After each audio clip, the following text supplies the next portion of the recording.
Hey, everybody, welcome back to House 6. It's been a while, but we have finally entered the 1940s for our next Oscar winner. So I'll let you guys think about your three words since I know you guys haven't done them. So I'll give you a little background on the awards show. So the 13th Academy Awards were held at the Biltmore Hotel in Los Angeles and hosted by Bob Hope. President Franklin D. Roosevelt addressed the show over radio, the first president to talk to the Academy.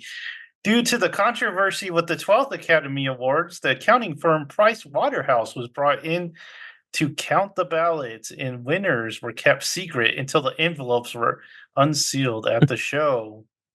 Producer David O. Selznick became the first producer to win back-to-back Best Pictures. Rebecca beat out other films such as John Ford's The Grapes of Wrath, Charlie Chaplin's The Great Dictator, and The Philadelphia Story. This was the last time a Best Picture winner would not receive a win for either Best Director, Best Actor, or for writing. Jimmy Stewart beat out fellow stars Henry Fonda, Charlie Chaplin, Raymond Macy, and Laurence Olivier for Best Actor with his win in The Philadelphia Story. Ginger Rogers won for Best Actress for Kitty Foyle. Walter Brennan became the first person to win 3 Oscars when he won for Best Supporting Actor in The Westerner. Rebecca was nominated for 11 awards, and the winner of the night was Thief of Baghdad, that took away 3 awards. MGM's The Milky Way won for Best Animated Short, becoming the first non-Disney animated film to win, and beating out the debut of Bugs Bunny and the Wild Hare. Disney would not go home empty-handed, however, winning for Best Original Score and Best Original Song for Pinocchio's When You Wish Upon a Star, becoming the first animated film to win a non-honorary Oscar. All right, so we move on to the movie. United Artists became the first, or not the first, became the last of the original studios to win Best Picture for Rebecca. It was directed by Alfred Hitchcock, who also directed the Oscar-nominated Foreign Correspondent of the same year. It was Hitchcock's first American film and his only win for Best Picture. Hitchcock's work was nominated 46 times for Oscars, but won only 6 times and never for Best Director. The film stars 2-time Academy Award winner Laurence Olivier and Joan Fontaine, who would win the Academy Award for Hitchcock's Suspicion the following year. She was the only Hitchcock actress to win an Oscar, and with her sister Olivia de Havilland, are the only siblings to win leading acting awards. The film is based on a novel by Daphne du Maurier, the author being adapted 3 times by Hitchcock. The director wanted to purchase the film rights for the novel, but was outbid by producer Selznick, and they would clash during the making of the film. Selznick wanting to stay faithful to the novel, while Hitchcock wanted to make changes. The ending of the story had to be changed due to the production code and its rule of the guilty getting away with their crime, so they couldn't show that. The film was released to critical and financial success and remains highly regarded, being introduced by Christopher Nolan at its restored re-release. So that is the background. Now you guys can tell me your 3 words that best describe this movie for you. Go, Jared. Thank God. Paid companion question mark? 2 words, 1 thing. Thomas, you got 3 words? Really, Mrs. Danvers? Mine was going to be The Fog of Love. Fog. That's one way to put it. Michael, you had all this time. I did have all this time. All that's been stuck in my head the whole time is just 3 different inflections of Rebecca. So we're like, Rebecca. That's all I got. 1 word, 3 times. Dun, dun, dun. So we usually start with our actors, and our main actress has no name in this movie. She's just She the doesn't? new. She doesn't have a name. Just She's just the Didn't catch new that. De Winter. They just call her She's True. Rebecca replacement. Rebecca replacement. I guess that kind of fits with the theme of the story. But what did you think of Joan Fontaine as the unnamed woman?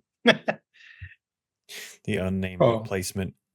I am trying to think back to the beginning of her character because all I think about is just her like freaking out around the house, which is understandable. I like the situations kind of put in where she kind of, she's in an annoying job with a snooty old lady, which I actually found that lady pretty funny in the beginning, just because she's like, I don't know, just like what some rich old lady would do is just try and get the attention of some dashing young man. Anyway, I guess not even that young, but I liked her performance in terms of being put in that situation of this just kind of house that she doesn't belong to.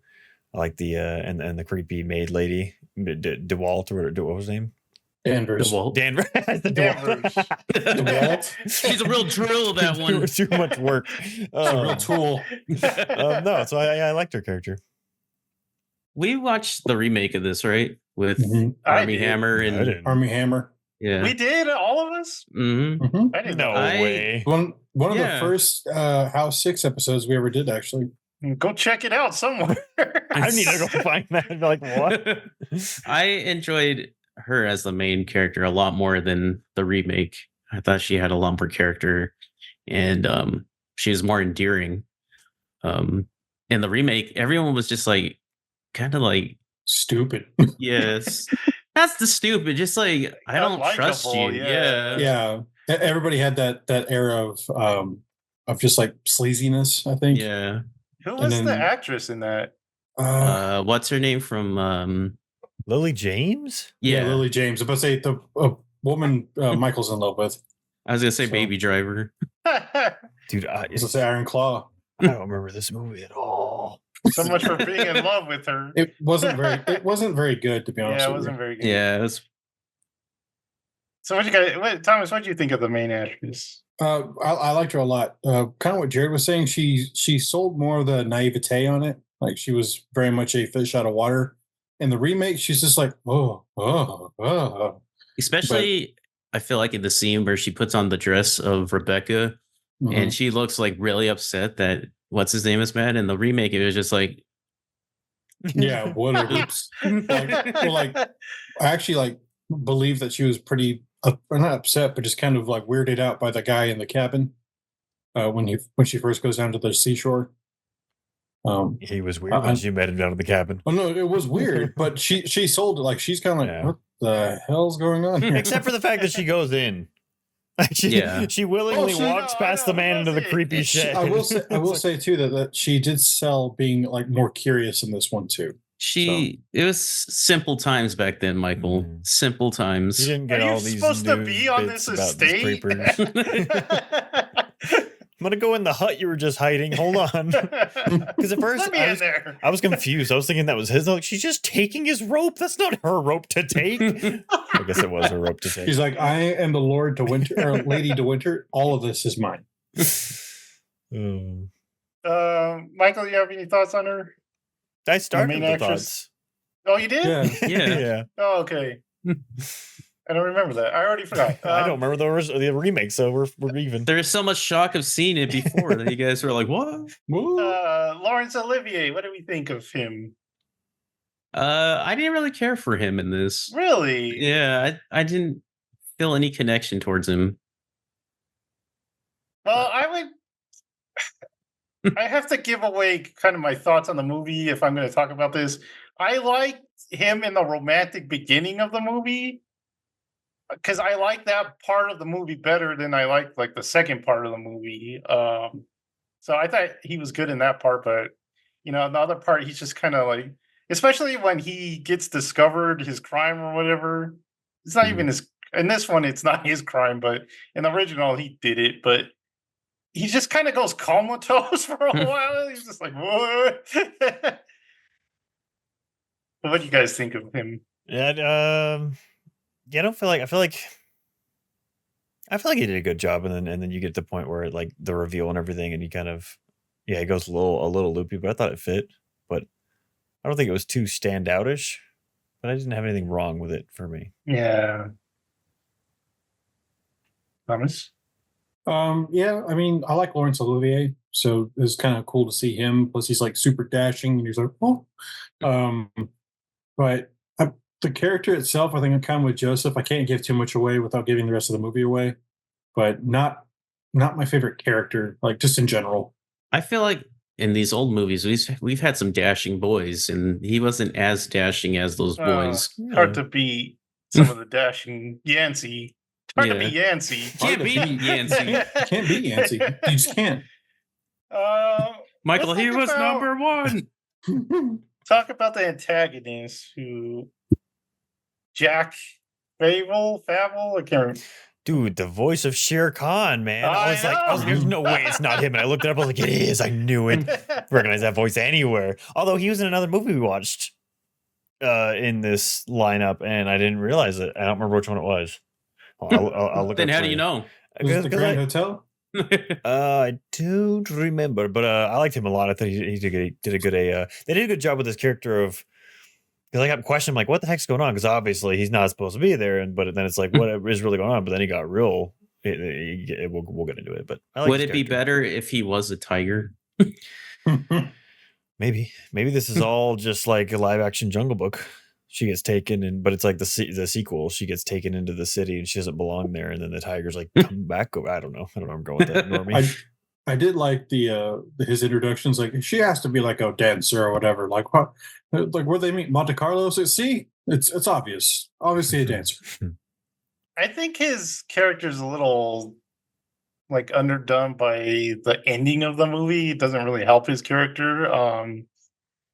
But yeah, that voice, man, he's just that voice, and that voice, it comes for you sometimes at night. He was in All About Eve, not we watched together. It was when I watched it. He's all about what? All About Eve is the movie he was in. I confused with ones. You're thinking of bonus stuff or something. Yeah. All right, let's get into the movie. So it starts with the White House. Well, it looks like the White House. It's David O. Selznick's little production company logo, and it looks like the White House. The movie starts with a bunch of fog in the credits. She's talking about a dream she had about Mandalay. She says Mandalay a lot.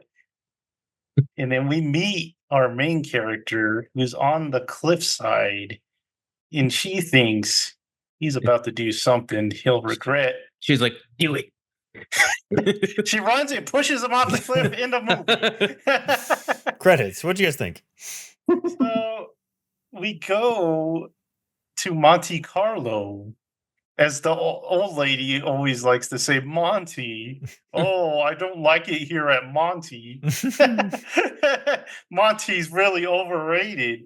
But she says a lot of girls would give their eyes to see Monty, and she's like, and the main guy's like, doesn't that like defeat the purpose of giving your eyes to see? That was a funny line. There's a lot of funny lines in this movie. So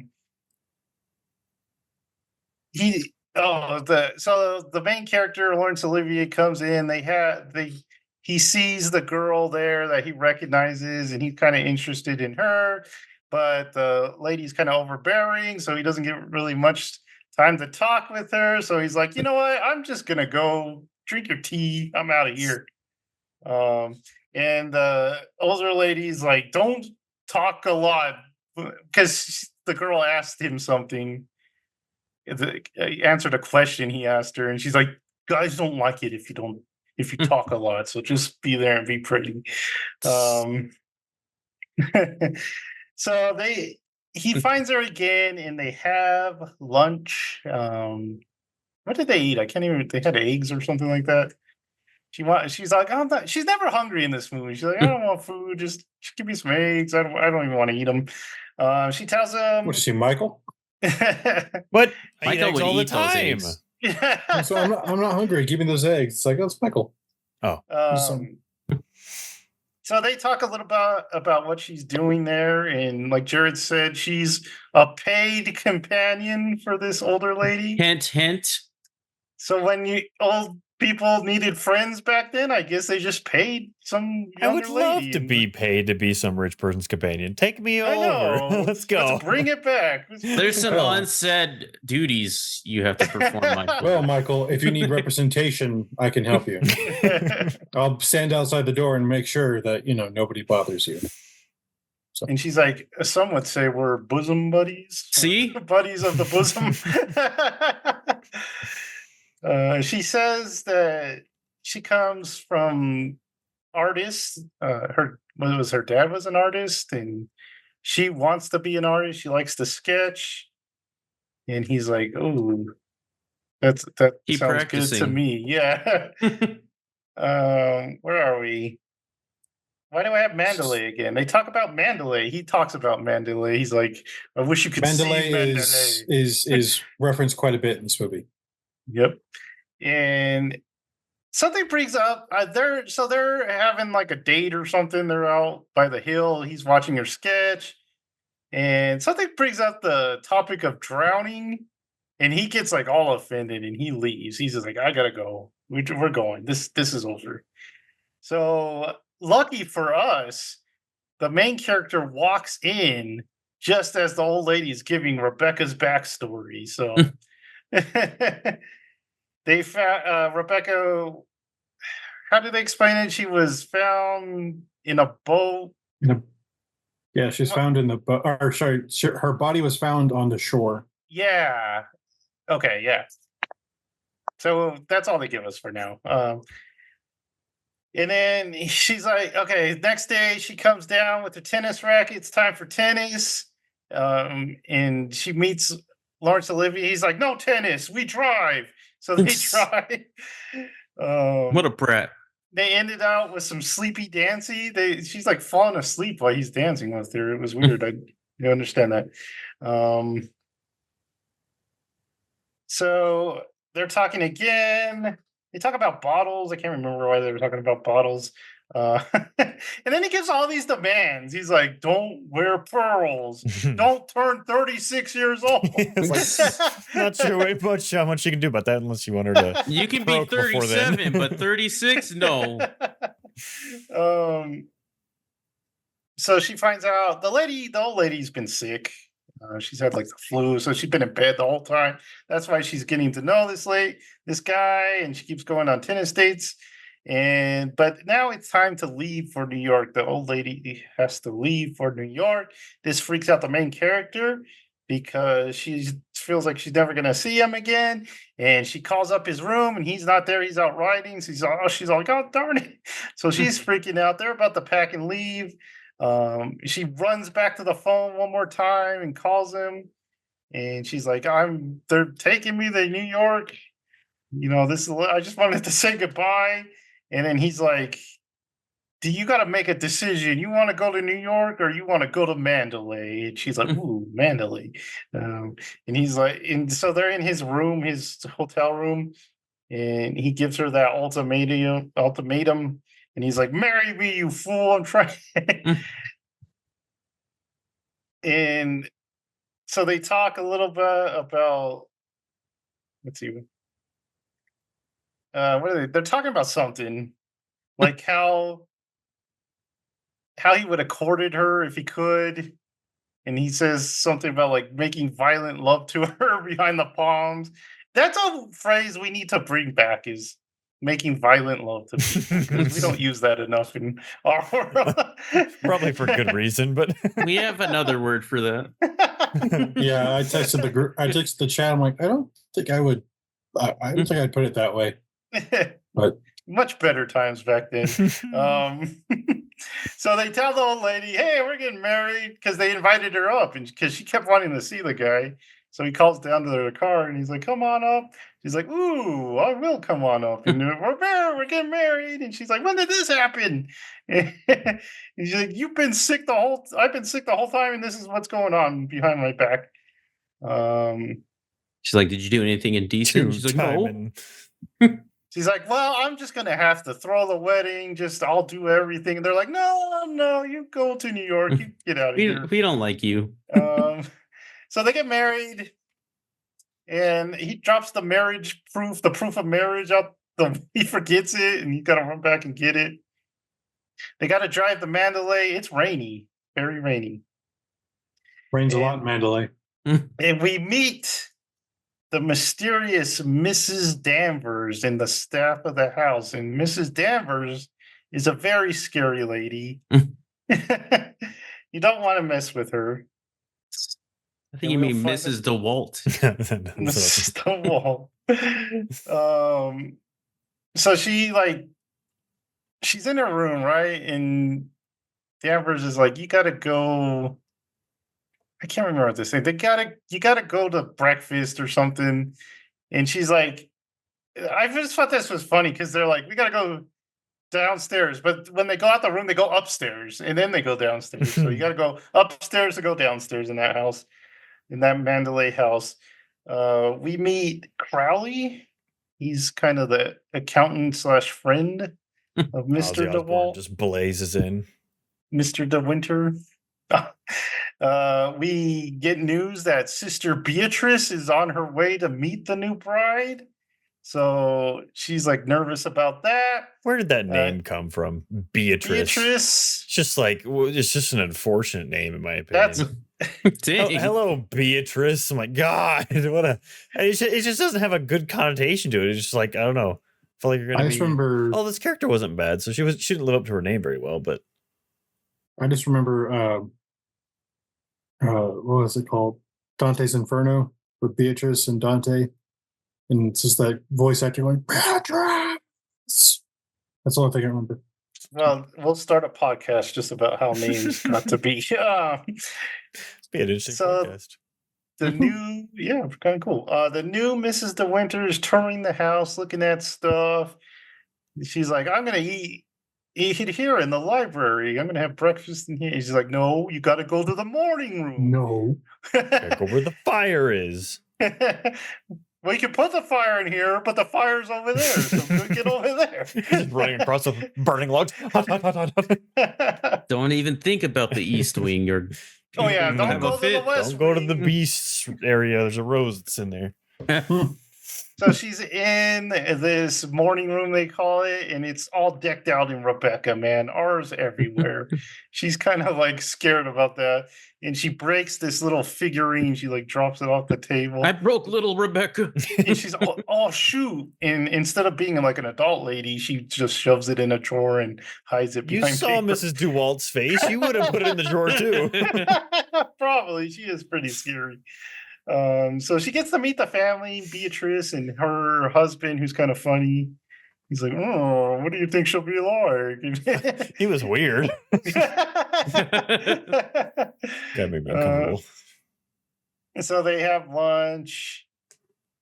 And she's like talking to one of the manservants, and she's like, how's your teeth? And he's like, not very good. How's your dental plan? Teeth are dreadful, aren't they? Remove them all. It's like they have a conversation, and again, it kind of comes up because the husband of Beatrice is asking about like her hobbies and stuff, and she's like, "Are you a sailor?" And she's like, "No, I'm not a sailor." But then this makes what's his name mad because they brought up sailing, so he's got a freaking man is touchy. out. The real fit. Whoops. Well, he was talking about. I was like, "Do you ride horses?" Like, no, I don't ride horses. Oh, you must ride horses. Everybody rides horses here. It's like, do you ride side saddle or like straight on? It's like, I don't know. I don't know. I don't know what that means. He's like, what do you do? And she's like, what's his face? The husband's like, she sketches a little, a little bit, yeah. I like Beatrice is like talking to the new Mrs. De Winter, and she's like, why don't you cut your hair, man? You look like a slob. Do something with that. You look terrible. What's wrong with you? So the next day, I don't even know if it's the next day. It's a little. They're going Time passes. Time passes. So they're going for a walk at the Winters. They're walking, and she's like, "Hey, that's cool. Let's go down the hill." where that boathouse is. And she's like, no, I don't want to go that way. And she's like, yes, we're going. And he's like, dang it. So she goes down, and Jasper's the dog. He's like this little, I don't know. Poor dog. Like, I'm sorry, when De Winter goes like, Jasper, get up here, lose some of that fat. All right, so when they go for the walk, he's like, come on, we gotta lose some fat or something like that. Runs off. I was like, I'll start saying that from now on. I'm like, that dog is not fat. It's I pretty know. skinny. Chonky boy.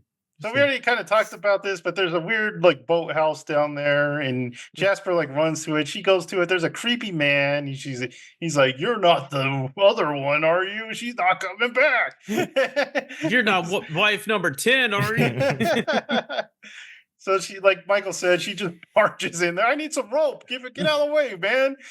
She gets the rope, and then she gets Jasper, goes back, and he's like, I hate that place. Because he hates it. And we'll find out why. Finally, she's going to ask him some Rebecca questions because Some classic Rebecca trivia. the topic hasn't come up, but she needs to know about Rebecca. So she asked Crowley about it. It's like, what was she like? And he's like, I guess you could just say she was the most beautiful thing in the world. Jeez, man. I mean, you could say that. I don't know why you would say that to your new wife. Is that true? So she's very self-conscious now, and she's looking at some beauty mags, and she's looking, I'm going to sex it up for the old man. Oh, my God. Man, they already had to spice up the marriage. It's been like 2 days. It's already stale. She gets the little black dress and does something with her hair. And wears the pearls, even though those are the 3 things he said don't do. So he comes in all ready to, watch the honeymoon videos, and he's like, what the heck did you do to yourself? What's wrong with you? I like the old you. What are you trying to spruce yourself up for? So they put on the old honeymoon video. Go back to being a slob. You disgust me. I am attracted to slobs. So they put on the old honeymoon videos, and they're like, "Ooh, look how fancy we were, or happy we were, not fancy." And he brings up the topic about, what did she say there? She asked him if she really loves him, or he really loves her, and because she's having some doubts about it. So they talk it out a little bit, and he's like, "Do I even know what love is?"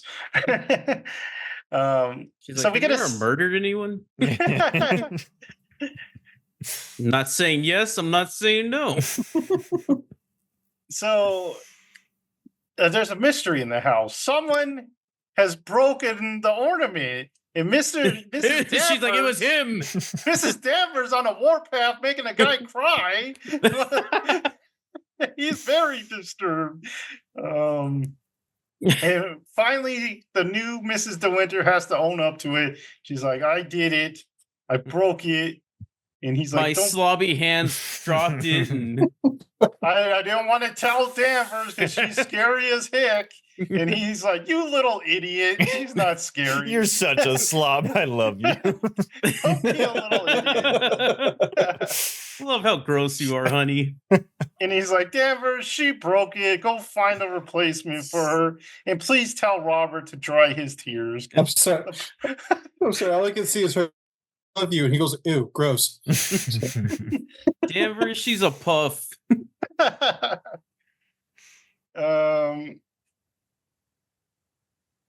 So we meet. I have things about gossip and happiness, but I can't remember what those are for. We meet Jack. Jack is like sneaking around, and Jack. He's like outside the window, and she's like, "Who are you?" And he's like, "I am Jack." So this is Rebecca's cousin, right? Yeah. Her favorite cousin. Wink, Okay. wink. Heavy quotations.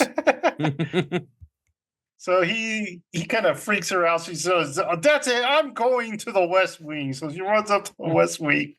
He does everything he tells her not to. He's in there. She's in there, and Mrs. Danvers comes, and she's like, "Why'd you come in here?" Mrs. Danvers was like, She's like, someone had opened the window, so I was just getting here to close it. And she's like, I had closed the window. I know. I'm Mrs. Danvers. So she's caught in the lie. So she opens up all the windows and it's all beautiful. And she's like, Mrs. Danvers gets really creepy at the scene because she's like, feel the ocean. Listen to the ocean, listen to the sea. And she's like, feel this. It's like her dress, Rebecca's dress, and she's like, or it's like her coat, right? And she's like rubbing it on her face, and she's like, oh. So we find out Mrs. Danvers really loved Rebecca, and really loved Rebecca. Well, she's the most beautiful thing we've ever seen. So, It's true. and then she keeps saying, didn't "Listen say to her. the sea, listen to the sea." It's going. So this changes the Mrs. De Winter now because she's like, she goes to the morning room. She's like, get all this Rebecca crap out of here. I am the new Mrs. Winter. Get this Rebecca memorabilia out of here. I don't want it. And Danvers is like, oh, how dare you? And she's like, I'm Mrs. De Winter now, and I say we have a costume party. So let's do that. And she talks to the guy, and he's like, are you sure? We got to invite like the whole neighborhood, and you have to like be womanly. And I just kind of like you as a slaw, but... And she's like, I got to cosplay all over the universe. No. She's like, I can do this.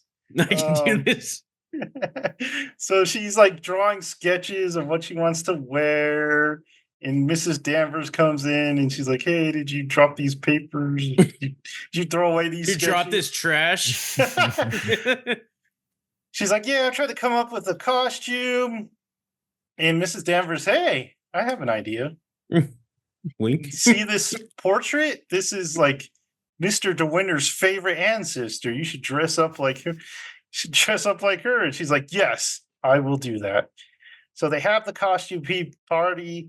People are coming in. Crowley's there in his graduation regalia, and he's like, the butler's like, hey, that's a cheap costume. And he's like, yeah, that was the idea, fool.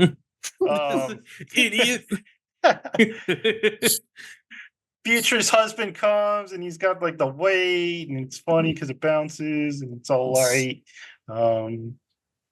And he's like, don't you get cold in that? And he's like, no, it's all cotton, baby. The skin is cotton. So she comes down, Mrs. De Winter comes down in the big old dress, and he's like, you take that off. I hate this. This is not what I want. And Those his famous fits. And he's those like, one of his famous fits. Take it off. So she like runs and she sees Mrs. Danvers and you told me to wear this. And she's like, it was all your idea, huh? And she's like, oh, you got nothing to live for now, Mrs. De Winter. Everyone hates you. So during the costume party, we hear something about like, oh, look out, it's going to hit the rock.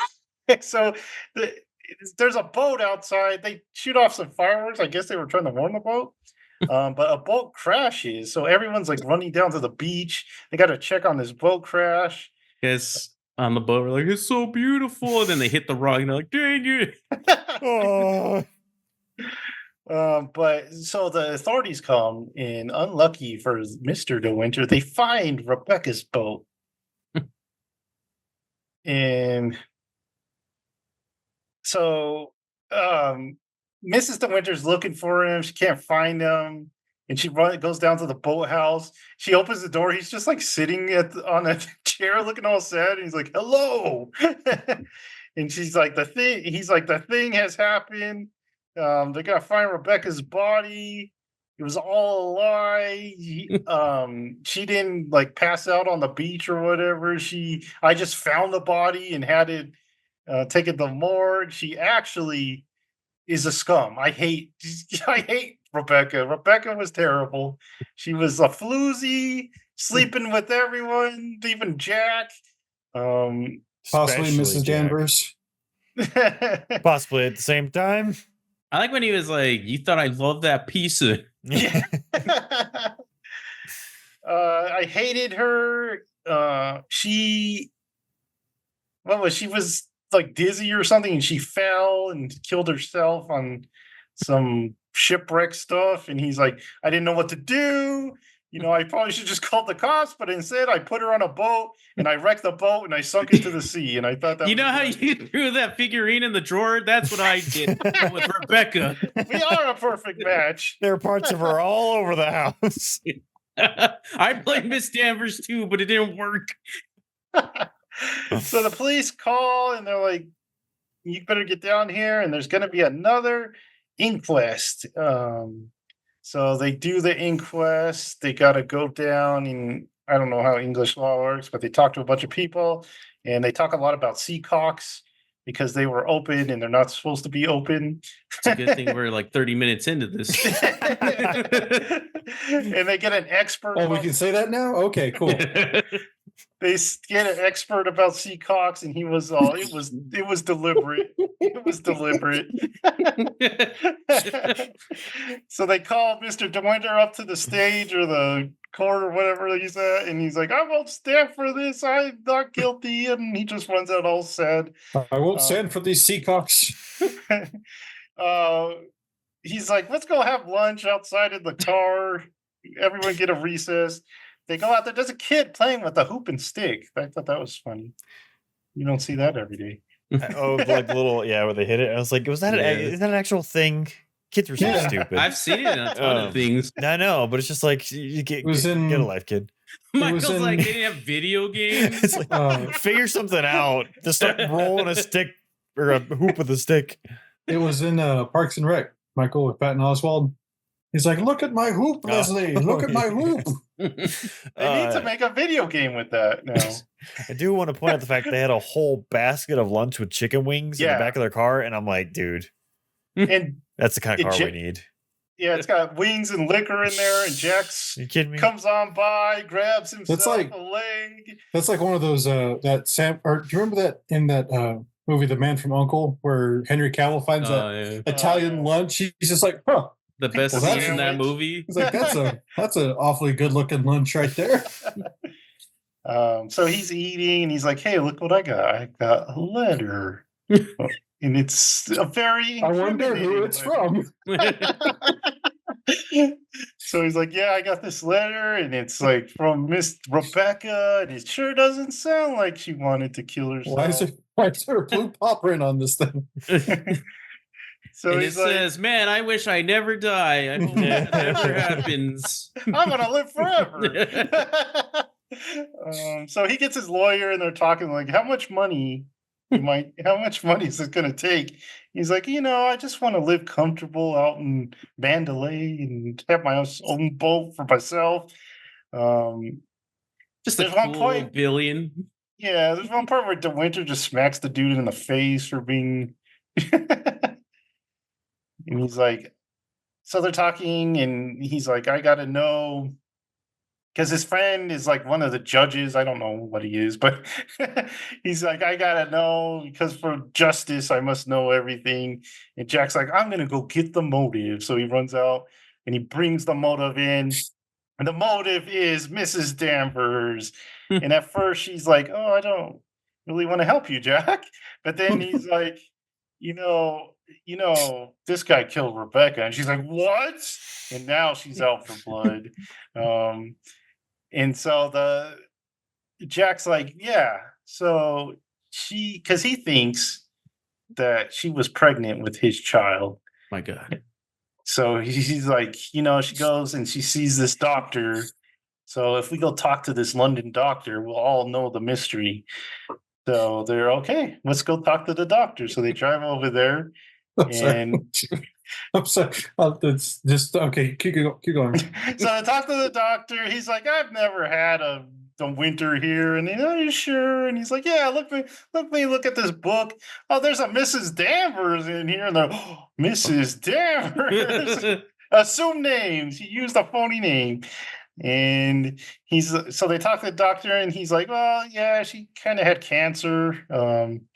She was very sick. The reason why I was just like, what she died from? Riddled with cancer. I'm just like, just so much cancer. And Jack's like, oh shoot, man, goes by a boat in my Mandalay.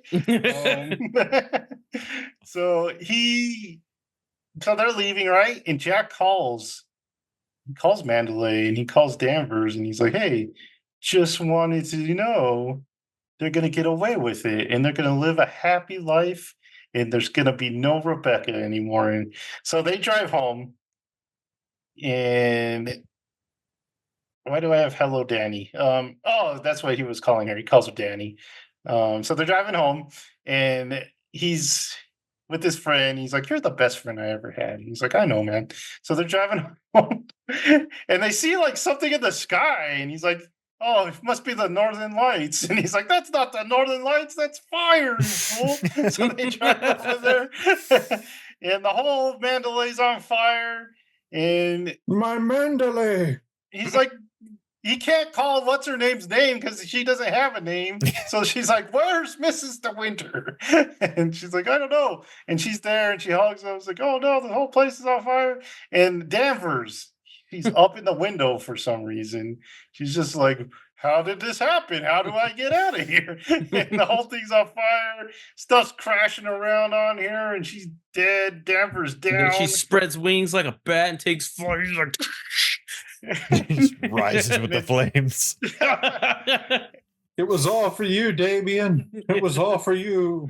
So as I mentioned that Selznick wanted this to end a little differently, and he wanted like the smoke to be a giant R in the sky for the movie to end.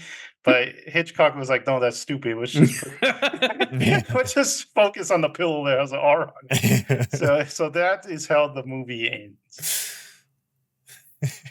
Quite an experience. Smoke into an R. That was interesting. All right. So what did you guys think? What was your opinion?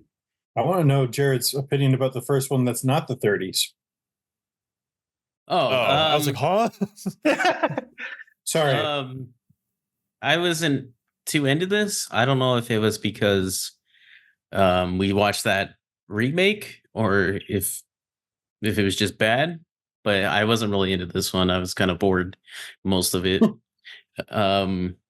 We made it a lot more fun than I thought it was because I was looking at my phone every other minute. So yeah, it wasn't like, and I like Hitchcock. Like I like Psycho and like The Birds and stuff like that. But this one, I was like, I don't know. I don't like these people that much. So not the strongest candidate 40s. You better give me better movies. Not the best foot start, forward. buddies. I'll be honest, the Philadelphia story's better. Just saying. It's about cream cheese. Can't live without Little about Tom Hanks. All right, let's go next. Would you like Okay. to go or me, Thomas? I'll go. So yeah, I watched this movie like back when I was like 13, I think. And I got it from, do you remember those dollar store like DVD collection type things? The bins at Walmart. Yeah, Cheap yeah. It wasn't even Walmart. It was like one of the ones you get like at the dollar store. And it had like 13 classic films and TV shows, and they're all by Alfred Hitchcock. And I was kind of starting to get into movies, and I was like, "Oh, Alfred Hitchcock!" And it has like his Alfred Hitchcock Presents, and then this one. And I was like, "Oh, this one was all right, not great." But what's Real funny fast. though I is just imagine little Thomas in a pinwheel hat going, "Mother, I want a Hitchcock, please." I don't know why that's, No, that's a picture of you I had Michael. right there. It was a beanie. It was a beanie. I think it had a pinwheel on it. It was Okay. a Yeah, beanie with a pinwheel. We need to put a pinwheel on Thomas every Little time tiny you see him. Thomas, you have thicker glasses, and you're like trying to lean over. The classic on tiptoes. popsicle with the it's like big and round. He's got the hoop and the stick. Mother, collection of movies, please. How did it go from film analysis to mocking Thomas? Like, what the hell? I'm painting an adorable picture of a child who's interested in film. Mm-hmm. Okay, do you remember that movie Crimson Peak? Mhm. Yeah, It's basically this movie, like almost like beat for beat, except isn't that a for horror movie with Tom Hiddleston? yes, I haven't Mhm. seen it, so but it's called a gothic romance, and this is like one of the first gothic romances. But it's literally beat for beat. But that movie, okay, this is like probably my least favorite Hitchcock film. It's not bad. It's just the story just isn't the greatest. Like, I'm I sorry, find but like, if no, it's go ahead. not about horror specifically, I don't really like Hitchcock, because what Joda and Joseph were watching the other night, I was like, man, I gotta go. It was good, Which one are man. you watching? I don't remember. Notorious. That's a good one. Yeah. I like that one and To Catch a Thief a lot. Those aren't horror. I don't like to. Yeah, I don't care. But like this one, like I've never really cared for this story all that much, just because it doesn't really go anywhere. The only reason I like Crimson Peak more is because it's kind of actually like a horror movie, which I think is more fun. But I will say that this is way better than that remake that we did, because this like that one was just bad. But this one, like the acting was decent, the cinematography was actually pretty good. Like the actual directing of the movie was pretty cool. But that The remake had a cannibal, so was true. I swear to God, I didn't see this movie. I think you were there, Michael. I gotta Pretty go sure back. you were there. I gotta go back and check. 'Cause I'm I like, think you were. I watched this movie when we did that movie, when we did the remake. So, like Thomas said, not my favorite Hitchcock movie. Like I said, I really like the romantic beginning. I think there's a lot of funny stuff in there. Honestly, the beginning's probably the Yeah. best part. Is almost like a comedy, like at the Yeah. beginning. Mhm. I was like, And that's then- delightful. And then you get into this like drama stuff, and I'm like, I'm not really into this. I could see it being a horror movie, like Rebecca's haunting her and like trying to turn See, her, that's basically Crimson Peak. Like Yeah. it's that. trying to turn her like into Rebecca. That would have been good, but this story doesn't really do anything for me. It makes the guy kind of look foolish. And like I said, they changed it because you're not allowed to have the guilty. He wasn't allowed to get away with murder, so they had to make it an accident. The new one, it was murder, right? So I thought even that really helps the story, though. Okay, and okay, I think that was part about the Rebecca, like the remake is like he's a murderer, and we're like, yeah, duh. Like, have you not been watching the rest of this movie? And it really hurts the ending because the ending with like Jack, it's very anticlimactic. It's just like, oh yeah, she had cancer, you know, and there was nothing going on, and it's just like, Riddled with cancer. Riddled. yeah, that's another change they made because in the original, they go see the doctor's an abortionist, so it's not like a respectable doctor in those times. So it's much more scandalous. Um, what was I gonna say? Yeah, just not, yeah, just not my favorite. But that's okay. I like Hitchcock and I like his stuff. He definitely has some style in this one. And you could see that, but it's still like we said, it was his first American film, so he's gonna polish it up. And like Jared said, me and John have been watching stuff from Hitchcock, and dude, once you get to the birds, man, the bird is great. um, but yeah, this ending kind of like Psycho. I don't like the ending to Psycho either because it's just like a psychiatrist telling you everything that's like happened and stuff like that. So it kind of had that feeling to it, where they just kind of tell you what happened, and I like rather than showing it. I like the ending of Psycho without the psychiatrist like explanation. If they just let the inner dialogue talk, it'd be like Yeah, perfect. be shorter too. Yeah. But yeah, what did you think, Michael? love this movie. 10 out of 10. Just kidding. Just kidding. No, I like you guys. I thought the beginning was funny and enjoyable and kind of quirky. I was like, oh, these are weird people doing weird things and a paid companion that's hilarious and shaking palm trees. Then you get to Mandalay and I was bored to tears. Like Jared, I was on my phone. I probably sent because I messaged Jared. I was like, Jared, are you watching the movie right now? Because you're spamming us with Instagram things. He was like, maybe. I was like, I probably did the same thing when I watched it. I did because I didn't remember the remake, so I didn't know what was happening or what was coming. So I did find it interesting whenever you found out what was actually going on. I was like, oh, okay. Like a brand new movie. Yeah. But it's one of those things where it's like this movie was, or this story, I don't know how good the book is or not, but the story's made for that plot point. Like the whole thing centers around that, and it's just like the rest of it kind of suffers because the focus is, oh, we're just getting to this point. It's like I don't know. You gotta pay as much attention to the build up to it as the actual. Because afterwards, I was actually quite into it. I was like, oh, this is interesting of what's going on and blah blah. Oh, he actually hates her. That's cool. All that stuff. But yeah, it just feels like that when you focus on if you're writing or making anything like that, it's like when the point of it is why you're telling it. I'm like, you got to be telling it for the characters and stuff, but it's just like all leading up to that single moment. I'm like, okay, that's interesting and cool, but it's like the rest of us. I was crying of boredom.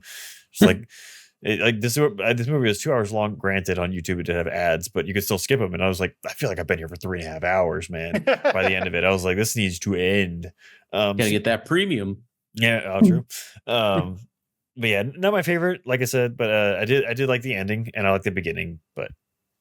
I like the characters. I liked the kind of twists and turns with playing with. Did he get away with it? Did he do it? But I mean, I guess we knew he didn't do it. Whenever he was like, "Oh, she fell over or whatever." But there's also there's a slight little chance that he could have been lying to her too. But I don't know. Not my most enjoyable cup of tea for sure. If that's a saying, it is now.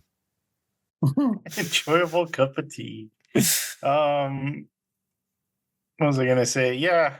So, like I said, this story's by the same author as 2 other Hitchcock movies, Jamaica Inn and The Birds. So go watch The Birds because The Birds is great. I love The Birds. Never seen it. Never seen it. So we will be back next time with 1941, How Green Was My Valley? A title I have heard all my life, but I've never seen the movie. I don't think I've ever seen this one. I'm not sure what that means. I remember seeing the preview for this on every other classic movie rental I ever got. Was like, How Green Is My Valley? Like the Academy Award winner for Best Picture. How Green Was My Valley? Never seen it. Don't even know what it's about. Can't tell you. Yeah, so thanks for watching House 6. Please subscribe to the channel, throw us some likes, and notify yourself for even more good stuff to come. And we will see you next time. Bye. Recording.